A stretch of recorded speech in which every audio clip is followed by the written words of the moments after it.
This topic is always quite fun. It just takes me back to the very start of my journey. You know, you're starting the rent-to-rent business and you're like, oh, okay, what's going to happen? You know you're going to have to get on the phones to agents and landlords eventually. So everybody, I speak to a lot of people, right? And they all try and ring an agent or a landlord before they even start the business. I actually never did that. I started the business and then I rang an estate agent way up north just to practice like my script. I had a script at the time. So yeah, I was calling a landlord up north. I was extremely nervous. This actual video is on YouTube. I actually recorded my very first phone call to an agent. I was so nervous. I was shaking. My heart was beating out my chest. I couldn't think straight. I had the script right in front of me and all of the letters just like, it was like the Matrix. And you're just there like, I don't know what to say. But everybody does it. You'll all do it. You'll set up your business. You'll get the website going. You'll get the compliance done. You'll get the business bank account going and PRS, ICO, and, you know, be ready to go all compliant. And then it's go time. And that is when the business obviously really starts. Like a lot of people focus a lot of energy on the website. I tell everyone, just treat it as a tick box exercise, right? It's just to perfect it later. Just get the website live. Basic information, get it live, tick that box, come back to it when you've got a bit of time. But the most important thing right now is just get on the phones, get those viewings, you know, especially in the mentorship. We teach people how to be the most proactive people in the space. It's saturated, it's overcrowded. Every single niche, every single business, there are hundreds of thousands of people doing it. I don't think there's hundreds of thousands of people doing rent to rent.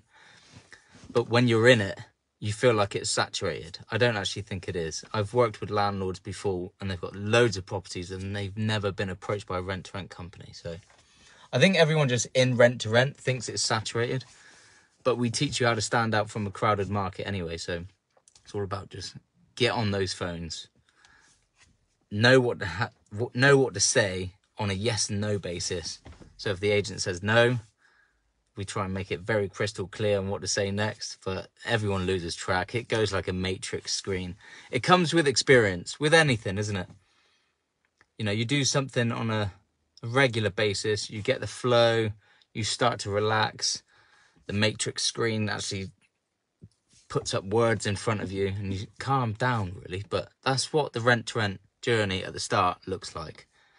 You get compliant within 3 to 5 days. Your website's done. Tick box. Use Wix, W-I-X, or GoDaddy. Quite user friendly. Just literally treat it as a tick box exercise. Get the most basic website done. I built mine in 2 days. I've not touched it since. It's literally a tick box exercise, right?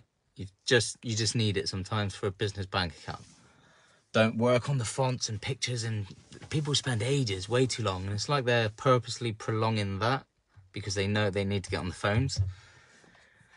So like I said, just get compliant, get the bank account done, website, and then it's on the phones. It's the most important thing. Get on the phones, creating that daily habit, at least 10 phone calls per day, and you will see a viewing, your first viewing, within 3 weeks.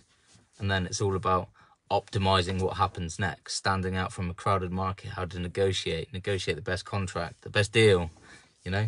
How do you want to present to that deal? Do you want to go for the best deal, really competitive?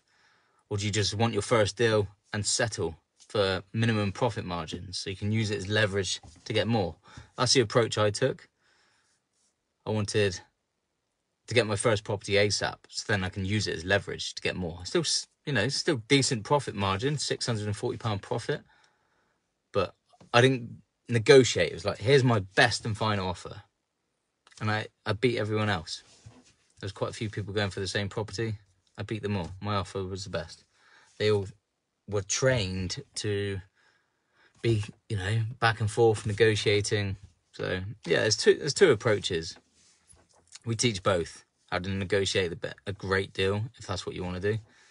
Or you just go for minimum profit margin. So that's what the start of a rent-to-rent journey looks like. It's people prolong getting on the phones. It's a hard habit to create. I'm telling you that now. You're going to be speaking to landlords and agents on the phone. You'll have the script or call flow chart in front of you. That is the most important part, and it's all on you. Like, me and my team can teach you everything, the ins and outs of rent to rent, until you are an expert up here. But unless you pick up the phone and start dialing and creating that daily habit, that's on you. That's on you to build your business. We can teach you how to build it, but you need to actually put in the work. It's a classic saying, you can lead a horse to water, but you can't force it to drink. So we do as much as we can to really, come on, you bastards, get on the phone. But once you do, and you create that daily habit, and you get in a flow, and then you get viewings, and you're making offers, and they're on the brink of being accepted, you feel really motivated, and then the cycle just keeps going round and round and round. And then you get your first property, and then you scale it from there. So that is exactly how it is. Cool. Any questions? Drop them down in the chat. If you feel like I've missed anything, let me know. Speak to you guys soon. Have a great weekend.